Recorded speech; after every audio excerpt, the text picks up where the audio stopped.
வணக்கம். இது நம்ம கிச்சனில் நம்ம இன்றைக்கி என்ன பண்ண போகிறோம் அப்படின்னா பொரியல் பொடி அப்படின்னா இந்த கறிக்கெல்லாம் போடுவோம் இல்லையா, கத்திரிக்காய் கறி, எந்த கறிக்கு வேணாலும் போடலாம் பொடியை. இதுமாரி கறி பொடி, பொரியலுக்கு போடுறது பொரியல் பொடி எப்படி வேணாலும் வச்சுக்கலாம். பொரியல் பொடி, கறிப்பொடி அப்படின்னு வச்சுக்கலாம். நான் இன்றைக்கி கொஞ்சமான குவான்டிட்டியில் பண்ணுறேன்.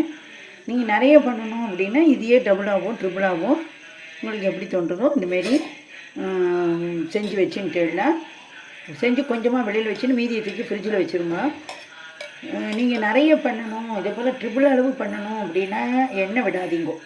மிளகாய் வத்தலுக்கு மட்டும் எண்ணெய் விட்டுக்கோங்க. மற்றபடி உடனே காலி ஆகிடும் அப்படின்னா எண்ணெய் விட்டு வறுத்துக்கோங்க. இல்லைன்னா சிக்கு வாசனை வந்துடும், பொடி வந்து வேஸ்ட் ஆகிடும். இரண்டாவது இந்த பொடியை வந்து கோர்ஸாக அரைக்கணும், நல்லா நைஸாலாம் அரைக்கப்படாது. இப்போ நான் எண்ணெய் விட்டுட்டேன். இந்தமாரி பெருங்காயை கட்டி இந்தமாரி பெருங்காய கட்டி எப்படி ஸ்டோரேஜ் பண்ணுறது அப்படின்னா அதையும் நான் சொல்லியிருக்கேன், ஒரு வீடியோவில் போட்டிருக்கேன். தேவைப்பட்டுமா பாருங்க. இது நல்லா பொரிஞ்சு வரட்டும்.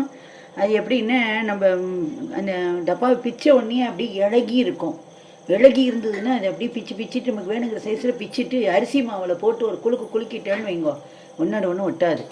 இல்லை அப்படின்னா இன்னொரு டிப்ஸ் என்னன்னு கேட்டாக்க, கட்டியாக இருக்குது நமக்கு அப்படி இலகெல்லாம் இல்லை, பிக்கெல்லாம் வரல அப்படின்னா நன்னா வச்சு ஒரு நம்ம வீட்டில் ஒரு குழவிக்கல் இருக்கு இல்லையா, அதில் வச்சு நன்னா இடித்தோம்னே நமக்கு வேணுங்கிற சைஸில் பிச்சுட்டு அதுக்கப்புறம் அதேமாரி நம்ம வந்து அரிசி மாவில் போட்டு நன்னா பெரட்டி எடுத்துட்டோம்னா அதுவும் ஒன்றோட ஒன்று ஒட்டாமல் இருக்கும். இப்போ என்ன பண்ணுறேன், நான் என்ன அளவு எடுத்துட்டுருக்கேங்கிறத முதல்ல சொல்லிடுறேன் உங்களுக்கு. இப்போ பெருங்காயம் 3 சில்லு இந்த அளவுக்கு போட்டுருக்கேன்னா, இப்போது 6 மிளகாய் வத்தல், நீட்ட மிளகாய் வத்தல் போட்டுருக்கேன். எது வேணாலும் போட்டுக்கலாம். நீட்ட மிளகாய் வத்தலோ இல்லை ஒரு குண்டு மிளகாய் வத்தல் இல்லை அப்படின்னா இதில் 3 போடுங்கோ. ஒரு 2 காஷ்மீரி சில்லி போடுங்கோ. இந்தமாரி இப்போ இதை வறுக்கணும். நம்ம இதை வறுக்கும் போதே என்ன பண்ணுன்னா, நான் மெஷர்மெண்ட் கரண்டியில் அளவு சொல்லிடுறேன். உளுத்தம்பருப்பு இதை பாருங்க, இந்த கரண்டியில் 1, நீங்கள் கரண்டியில் எடுத்துக்கிறீங்களோ இல்லை கப்பில் எடுத்துக்கிறீங்களோ பாத்திரத்தில் எடுத்துக்கிறீங்களோ எதில் வேணாலும் எடுத்துக்கோங்க. இதுபோல் 2, ஒரு கரண்டி உளுத்தம்பருப்பு, முழு உளுத்தம்பருப்பு போட்டுருக்கோம், 2 கரண்டி கடலைப்பருப்பு போட்டுருக்கோம். இப்போ வந்து அடுத்தது தனியா படுக்கணும். தனியா தான் இதுக்கு ஹீரோவே, வாசனை கொடுக்கறது தனியா தான். 1 2 3 நல்லா கும்பாரமாக எடுத்துக்கணும். இப்போ இது போட்டுண்டாச்சு. இப்போ இது நல்லா வாசனை வர அளவுக்கு வறுக்கணும். இது கூடயே நல்லா ஒரு கைப்பிடி அளவுக்கு கருவேப்பிலை இதையும் போட்டு எல்லாத்தையும் போட்டு ஒன்றா வறுக்கணும். இது நல்லா வறுபட்டு வரட்டும், பார்க்கலாம்.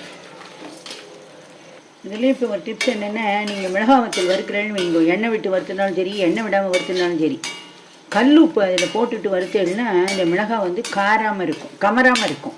ஏன்னா இப்போ ஆற்றுல வயசானவா இருப்பான், இல்லை ஆஸ்மா பேஷண்ட் இருப்பான், அவளுக்கெல்லாம் வந்து இந்த கமரல் ஒத்துக்காமல் சில சமயங்களில் கொமட்டல், வாந்தி, டிஸ்டர்பன்ஸாக இருக்கும், புகை, அந்தமாதிரி நெடி அடிக்கும், ஒத்துக்காது. அந்தமாரி ஒரு டிப்ஸ் அதுமாரி அதை பண்ணலாம்.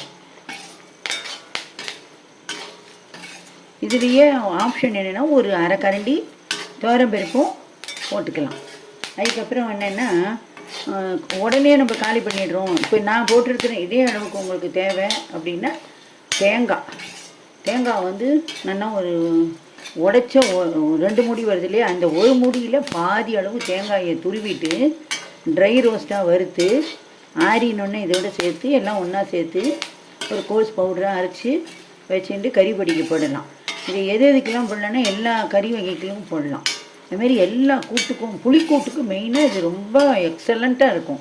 அதேமாரி பிட்டில், ரசவாங்கி, இந்தமாரி கூட்டுகளுக்கெல்லாம் இந்த பொடியை பண்ணி வச்சுட்டேன்னா, நீங்கள் ஆஃபீஸ் போகிற இல்லை வீட்டிலையே வந்து கெஸ்ட்டு வர அந்த சமயத்தில் நிறைய வேலை இருக்குது, நமக்கு முடியலை அப்படின்லாம் தோணித்துன்னா இந்த பொடியை பண்ணி வச்சுட்டேன்னாக்க டக்குன்னு இதை எடுத்து அந்த கூட்டில் பொடியோடு போட்டு ஒரு கூட்டு பண்ணிடலாம்.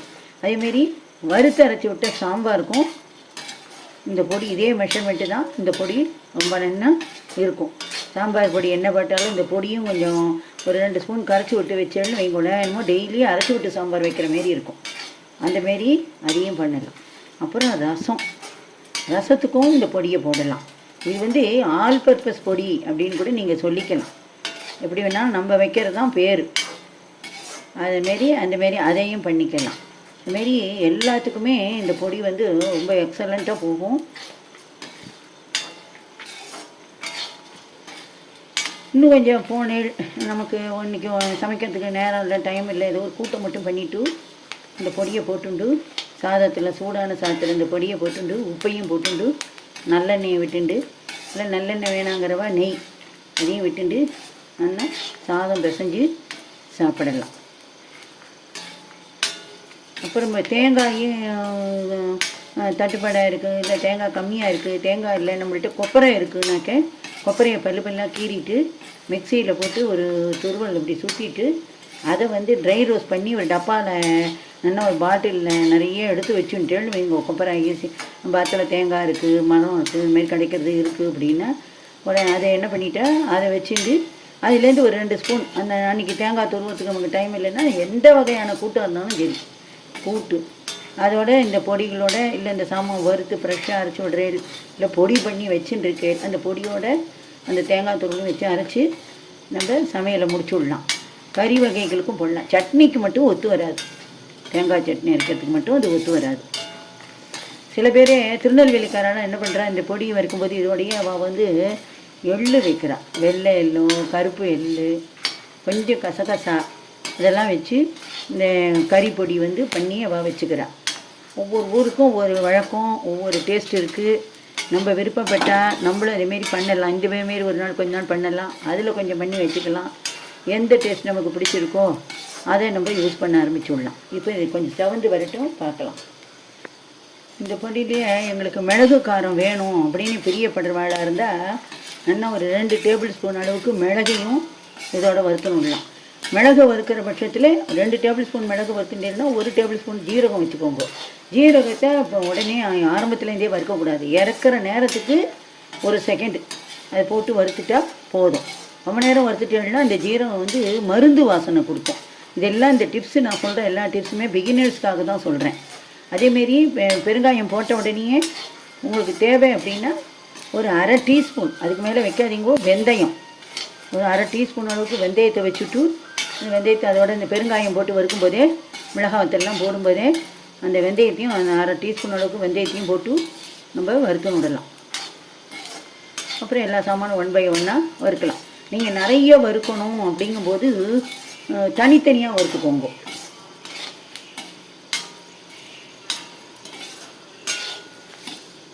இப்போ இந்த சூட்லேயே கொஞ்சம் நேரம் இருக்கட்டும், நான் அடுப்பை ஆஃப் பண்ணிடுறேன். இப்போ என்ன வறுபட்டு எடுத்து இதுலேயே வச்சுருந்தேன் இல்லையா, இந்த சூட்லேயே வறுபட்டு எடுத்து போதும். இதுக்கு மேலே வைக்கக்கூடாது. இதை தூக்கி நம்ம தாம்பாளத்தில் கொட்டி ஆற வைக்கணும். இப்போ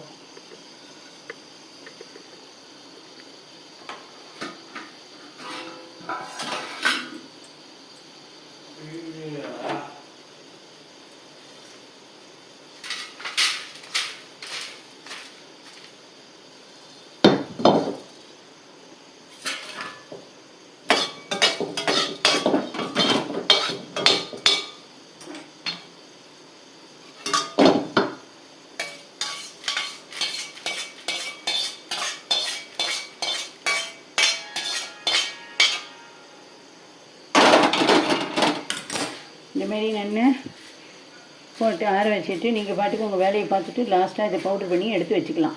இல்லை உங்களுக்கு அர்ஜெண்ட்டாக தேவைன்னா ஃபேன் காற்றுங்கீழே ஆற வச்சு எடுக்கும், அது நல்லா ஆறட்டும். இப்போ நம்ம இந்த பொடி வறுத்தது ஆறி இருக்கு. இதை மிக்சியில் போட்டு நல்லா பவுட்ரு பண்ணிக்க வேண்டியதான்.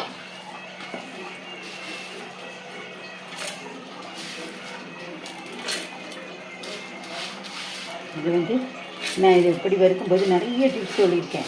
பலவிதமான பொடிகள் இதில் வச்சு பண்ணலாம், யூஸ் பண்ணலாம். அந்த பொடியை வச்சுட்டு அதை நீங்கள் ஃபாலோ பண்ணுங்க, உங்களுக்கு ரொம்ப யூஸ்ஃபுல்லாக இருக்கும்.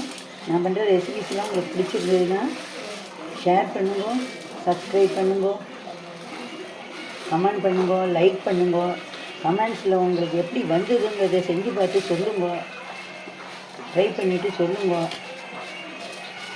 வேறு ஏதாவது ரெசிபி வேணும்னாலும் சொல்லுங்க. ஸோ இதை வந்து நம்ம கோர்ஸாக பவுடர் பண்ணிவிட்டு பார்ப்போம். நான் இந்த டப்பாவில் எடுத்து வைக்கலான்னு இருக்கேன். கோர்ஸ் பவுடர் பண்ணிவிட்டு காட்டுறேன். இப்போ நான் வந்து அரைச்சின்னு வந்துட்டேன். இதை இப்போ பவுடர் பண்ணி அரைச்சின்னு வந்தது உங்கள்கிட்ட எப்படி வந்திருக்குங்கிறத காட்டுறேன். இந்த பாருங்கோ, இந்தமாரி இப்படி அரைக்கணும் கோர்ஸாக. இப்போ இதை வந்து நான் இந்த பாட்டிலில் கொட்ட போகிறேன்.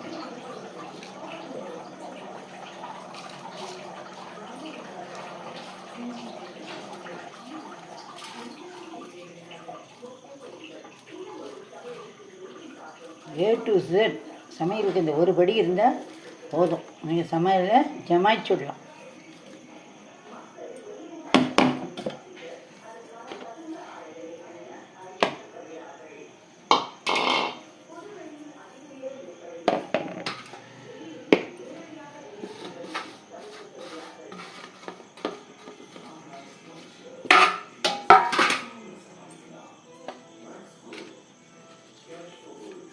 நான் கொஞ்சம் கொஞ்சமாக தான் வாசனை போகாமல் இருக்கிறதுக்காக செஞ்சு வைப்பேன். நீங்கள் உங்கள் சௌரியத்துக்கு எவ்வளோ வேணாலும் மெஷர்மெண்ட் போட்டு பண்ணிக்கோங்க. நீங்களும் இதுமாரி பண்ணி போயிருங்கோ. நன்றி, வணக்கம்.